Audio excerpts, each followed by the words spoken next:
Bonjour et bienvenue, voici notre tour d'horizon économique, géopolitique et boursier. Nous sommes le jeudi 26 janvier.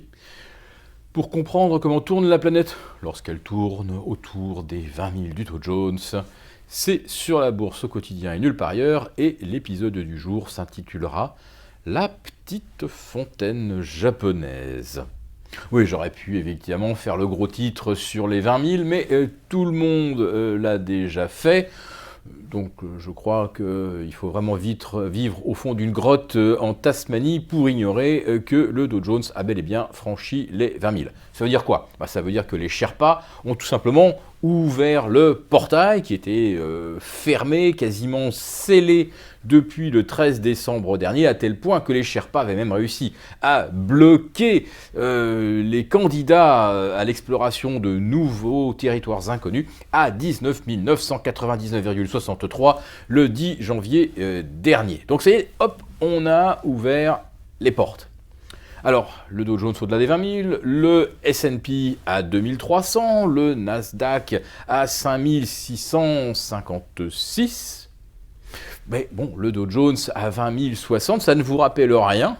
Bah si, regardez sur le ticker qui défile à Broadway, il vous indique que la dette américaine a atteint 20 060 milliards de dollars. Donc vous voyez, ça confirme ce que nous vous disions depuis une semaine. Un point sur le Dow Jones, c'est 1 milliard de dettes en plus. Ça se vérifie une nouvelle fois. Alors comment est-on arrivé à franchir le portail des 20 000 ? Eh bien, grâce à la métaphore de la petite fontaine japonaise. Comment ça marche ? Eh bien, vous avez de l'eau qui s'écoule dans un godet qui se remplit. Et puis, lorsque l'eau atteint la deuxième partie du godet, à ce moment-là, le godet bascule et toute l'eau qu'il contenait se déverse à l'étage inférieur. Alors, je ne vais pas aujourd'hui m'étendre sur la signification symbolique de cette fontaine qui s'écoule d'étage en étage. Il y a toute une réflexion sur la cyclicité, sur le fait qu'il faut avancer dans la vie pas à pas, etc., etc. Bon, là, c'est pas de l'eau qui se déverse dans des godets, c'est de la liquidité qui se déverse dans des fonds d'investissement. Alors, comme les fonds d'investissement, ils ont des impératifs en termes de pourcentage d'argent à investir, il doit être investi par exemple à 70%. Donc au maximum, ils ont 30% de liquidité. Lorsque le godet liquidité dépasse les 30%, atteint 31, 32, 33, il faut aller investir cet argent dans les marchés.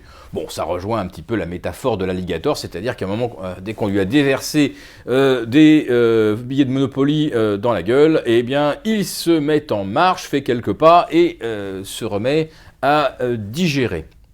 Donc, l'argent déversé par la Banque centrale du Japon, par la BCE, par la Banque centrale britannique, tout cela donc a abouti à une accumulation de liquidités qui vient de se déverser donc par le phénomène de la petite fontaine japonaise. Alors pour aller où maintenant ? Finalement, 20 000 sur Dow Jones, ce n'est qu'un chiffre qui fera rêver ceux qui ont le fétichisme du chiffre. Mais regardez, en fait, le Dow Jones ou le S&P reste bien inscrit dans un étroit corridor ascendant. Finalement, on a peut-être réussi à déclencher des stops à l'achat et ça n'ira pas très loin. Sauf que ça va permettre à ceux qui avaient acheté, par exemple, à 19 900, d'aller revendre, on va dire, à 20 100. Sur le CAC 40, on a observé un peu le même phénomène. Rappelez-vous, lundi, nous vous mettions en garde contre le test des 4008 sur le CAC 40. Ah, on venait de sortir du corridor 4880, 4825. Allait-on assister à l'enclenchement d'une série de signaux baissiers ? Ben non, les 4008, c'était un piège à la baisse. Et puis là, on refranchit l'ex-pivot des 4888, on atteint les 4009, youpi, il faut déclencher les stop achats. Il y a de fortes chances que ça soit également un piège, mais à la hausse cette fois-ci. Alors pourquoi chercherait-on à piéger toujours les opérateurs ? Parce que comme il n'y a pas d'argent, en vrai, pas l'argent des épargnants qui se déverse dans le marché, eh bien, la seule chance de prendre des sous, eh bien, c'est finalement, comme au poker, de mettre une grosse blinde et tout le monde se couche et celui qui a mis la grosse blinde ramasse les autres jetons sans même avoir joué ni enchéri à un moment. Nous avons déjà largement développé cette métaphore du poker, du bluff et des piles de jetons pour écraser la concurrence.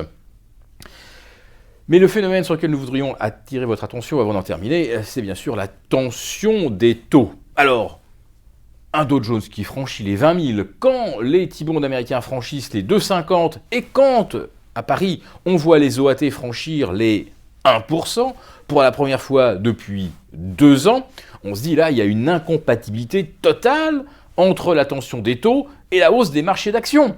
Parce que bon, à un moment, on peut choisir de préférer le rendement plutôt que le risque des actions. Sauf que ce risque, il est littéralement écrasé. Hier, on a vu le VIX atteindre un nouveau plancher historique de 1,80. Est-ce que cela a seulement du sens quand rien, aucun des conflits au Proche-Orient et en Asie mineure n'est résolu, quand on a un Trump ultra clivant et agressif envers la Chine, et puis qui vient de se faire opposer un refus net et sans bavure de la part de M. Peña, le président du Mexique, qui ne participera pas à la construction du mur, quand on a un président bulldozer et qui fait aussi peu de cas, on va dire, des traditions diplomatiques, on peut se dire que les choses peuvent rapidement tourner au vinaigre. Le marché semble considérer cela comme un très bon signe, donc on retrouve le VIX à 11,80.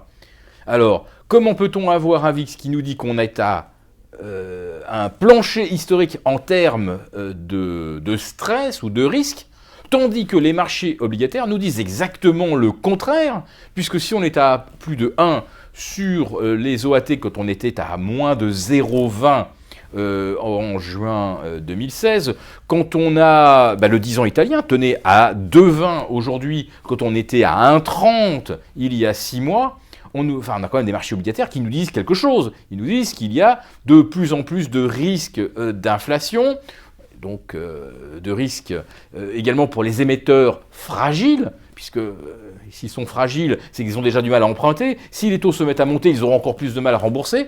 Donc là, on est dans une schizophrénie totale entre le message du VIX à 1,80 et des taux tendus au-delà de 1 sur les OAT, au-delà de 2 sur le 10 ans italien et au-delà de 2,50 sur les T-bonds américains.